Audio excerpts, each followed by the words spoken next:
Нарите Битола, вани од таму имаме вести. Да, ќе заокружиме оваа тема. Колешката Максимовска е во Агенцијата за вработување во Битола. Ќе провериме каква е состојбата во Пелагонискиот регион околу дефицитарните кадри, колку невработени лица има и кои дејности го чувствуваат дефицитот на кадар, Александр.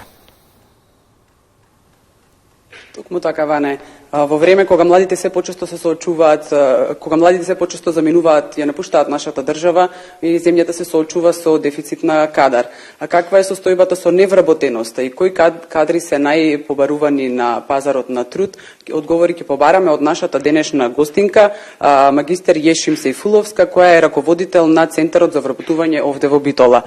Добро утро, директорке. Добро утро, благодарам на поканата. Поздрав и до гледачите на утринската програма на Македонската телевизија. Почеток, сакам да ве прашам. Низ годините наназад голем беше бројот на пријавени невработени кои што чекаа вработување овде во Агенцијата за вработување. Каква е сега состојбата? Колкав е бројот на невработени лица кои што сте активни или пасивни баратели на работа? Па да, во изминатите години се забележува пат на невработеноста по податоците од Заводот за статистика. Има пат на невработеноста, меѓутоа по официјалните податоци на објавени на веб страната на Агенцијата за вработување во Центар за вработување Битола се евидентирани 3552 невработени лица, активни баратели на работа, што се однесува до старосната структура. Значи вкупниот број 330 лица се млади невработени лица до 29 годишна возраст, од 30 до 49 години се вкупно 1505 невработени лица и 1420 лица се над 50 годишна возраст. Во однос на активни или пасивни баратели, во однос на образованието, за какви се процентите? Значи, она како структура што се забележува во изминатиот период е во евиденцијата на невработени лица во Центар за вработување Битола голем е процентот на лицата без образование или и со завршено основно образование. Значи, од вкупниот број на невработени лица негде над 55% е бројот на лицата кои што немаат образование или се со ниско образование, односно тоа го отежнува и нивното вработување, а земајќи ги во предвид дека тие се лица кои што се и корисници на гарантирана минимална помош, кои согласно Законот за социјална заштита мораат да се пријавуваат, се обврзани да се пријавуваат во центрите за вработување поради обврската.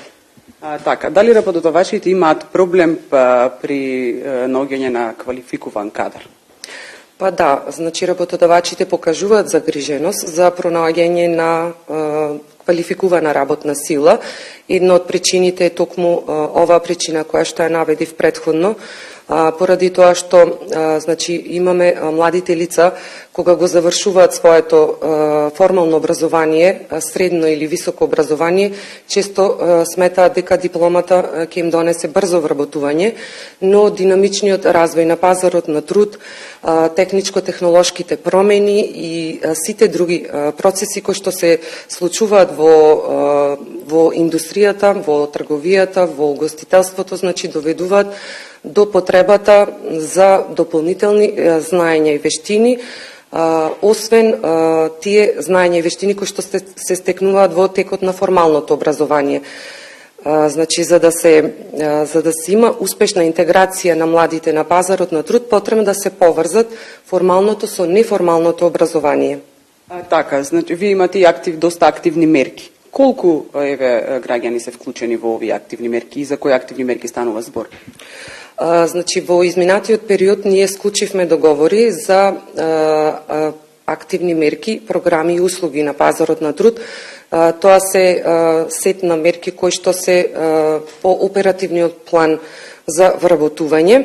Со програмата за самовработување вкупно се вклучени 37, значи се основани 37 нови правни субјекти како друштво со ограничена одговорност и 6 ДОО, значи со 12 лица, значи вкупно се 42 лица.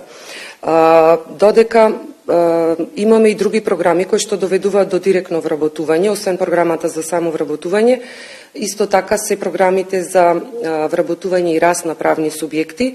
Во изминатиот период склучивме договори со 32 фирми кои што вработија 32 лица, од кои 23 лица се млади до 29 години.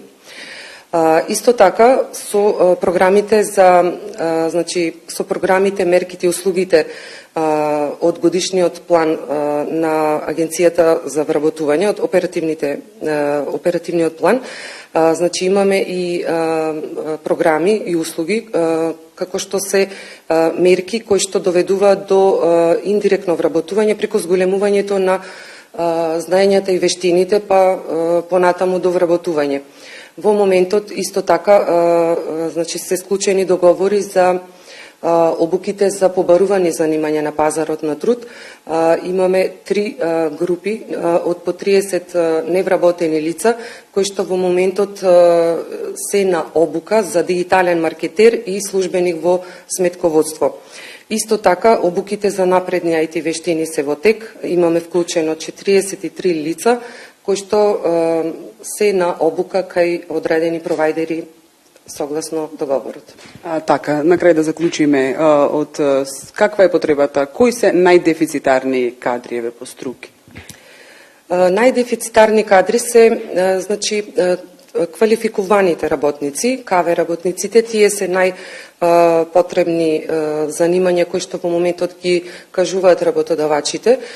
Тука имаме исто така општи работници, возачи, готвачи, електричари, заварувачи, администратори, референти, исто така за невработени лица и со завршено средно образование и со високо образование, архитекти, за човечки ресурси, понатаму економисти, математичари, правници и така натаму.